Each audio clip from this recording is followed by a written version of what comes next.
नमस्कार दोस्तों, मेरा नाम है अतुल श्रीवास्तव और स्वागत है आपका नेक्सस जीएस में।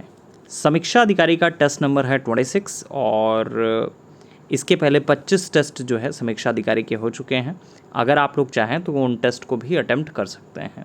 समीक्षा अधिकारी हो या फिर यूपी पीसीएस प्रीलिम्स का एग्ज़ामिनेशन हो या फिर उत्तराखंड पीसीएस का एग्ज़ामिनेशन हो, जो भी टॉपिक या फिर जो भी चीज़ें आपको बताई जाती हैं, टेस्ट सीरीज़ में कराई जाती हैं, वो सारे के सारे वही प्रश्न हैं जो आपकी परीक्षा में पूछे जा सकते हैं। आपका ऐसे ही प्रश्न लिए ही जाते हैं इस टेस्ट पेपर में जो आपका एग्ज़ामिनेशन ओरिएंटेड हो। चलिए शुरुआत कर देते हैं पहले क्वेश्चन से। तो पहला क्वेश्चन है अलाउद्दीन खिलजी से रिलेटेड। अलाउद्दीन खिलजी के निम्न सेनाध्यक्षों में कौन सा तुगलक वंश का प्रथम सुल्तान बना था? तो अलाउद्दीन के सेनापतियों में गयासुद्दीन तुगलक या गाज़ी मलिक तुगलक वंश का प्रथम शासक बना था। उसने तुगलक वंश की स्थापना की थी। गयासुद्दीन तुगलक जो था अलाउद्दीन खिलजी के शासनकाल में कई महत्वपूर्ण अभियानों का अध्यक्ष भी रहा था तथा उसे दीपालपुर का राज्यपाल नियुक्त किया गया था।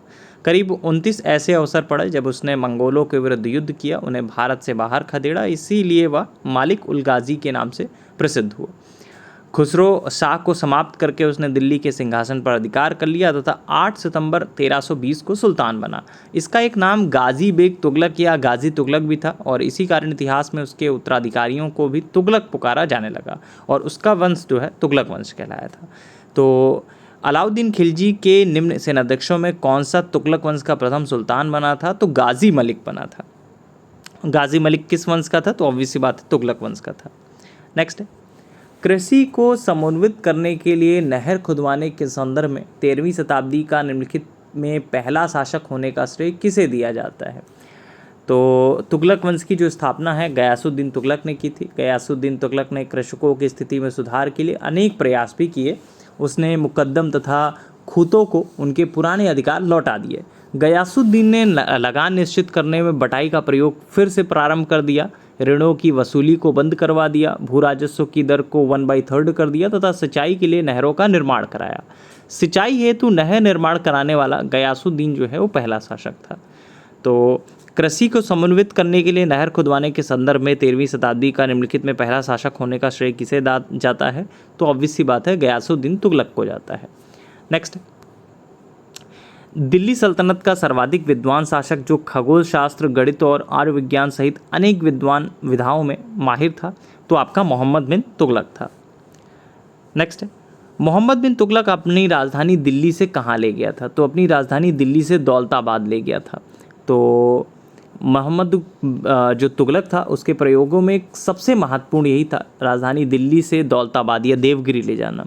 मोहम्मद तुगलक द्वारा राजधानी परिवर्तन के विभिन्न कारण भी बताए गए इतिहासकारों द्वारा। बर्नी के अनुसार साम्राज्य के केंद्र में होने के कारण देवगिरी को राजधानी बनाया गया था।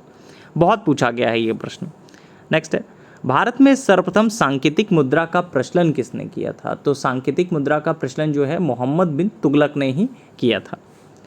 नेक्स्ट है, मोहम्मद तुगलक की प्रतीक मुद्रा योजना असफल सिद्ध हुई। कारण है मोहम्मद तुगलक का मुद्रा निर्गमन पर उचित नियंत्रण नहीं था।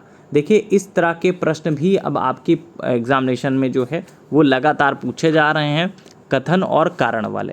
ठीक है, तो आपको पता होना चाहिए इसके बारे में कि किस तरह से कथन और कारण के प्रश्न जो है वो पूछे जाते हैं। तो मोहम्मद तुगलक की प्रतीक मुद्रा योजना असफल सिद्ध हुई थी, सही है। मोहम्मद तुगलक का मुद्रा निर्गमन पर उचित नियंत्रण नहीं था, ये भी सही है। लेकिन आर जो है और आर जो है सही व्याख्या है ए की। तो कुल मिलाकर आपका जो पहला कथन है वो सही है, मतलब ए ऑप्शन इसका सही होगा। नेक्स्ट है, मूर देश का यात्री इब्न बतूता किसके शासनकाल में भारत आया था? तो मोहम्मद बिन तुगलक के शासनकाल में ही भारत आया था। किसने सल्तनत काल में डाक व्यवस्था का विस्तृत विवरण दिया था? तो किसने दिया था? इब्न बतूता ने दिया था। सेकंड ऑप्शन सही होगा। नेक्स्ट है, होली त्यौहार के सार्वजनिक उत्सव में भाग लेने वाले दिल्ली का जो प्रथम सुल्तान था वो कौन था? तो मोहम्मद बिन तुगलक था, जो हिंदुओं के त्यौहार मुख्यतः होली में भाग लेता था। नेक्स्ट है, बेरोजगारों के सहायतार्थ दिल्ली के निम्नलिखित सुल्तानों में से किसने रोजगार कार्यालय की स्थापना की थी? तो ऑब्वियस सी बात है फिरोज शाह तुगलक ने की थी।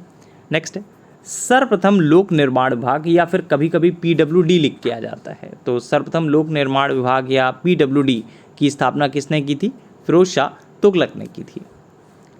नेक्स्ट है, दिल्ली का जो सुल्तान भारत में नहरों के सबसे बड़े जाल का निर्माण करने के लिए प्रसिद्ध था वह कौन था?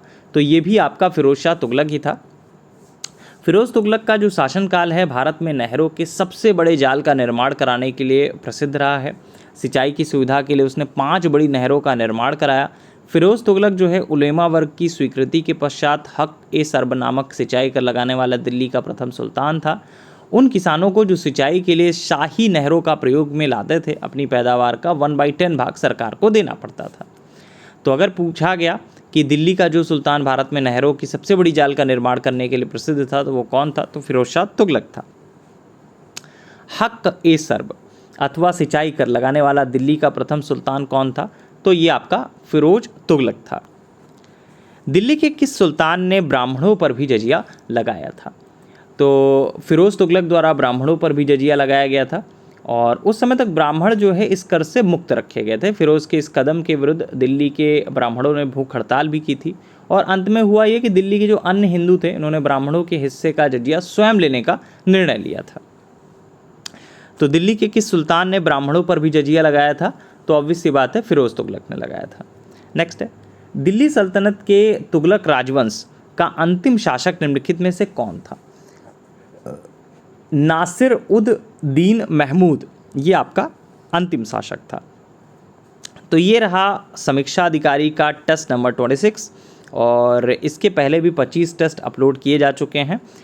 हमारे व्हाट्सएप नंबर से आप जानकारी प्राप्त कर सकते हैं। समीक्षा अधिकारी और यूपी पीसीएस प्रीलिम्स के लिए नया बैच जो है लगातार चल रहा है। इन दोनों व्हाट्सएप नंबर से आप जानकारियाँ प्राप्त कर सकते हैं 7080540001 या 6390540001। फिलहाल के लिए इतना ही।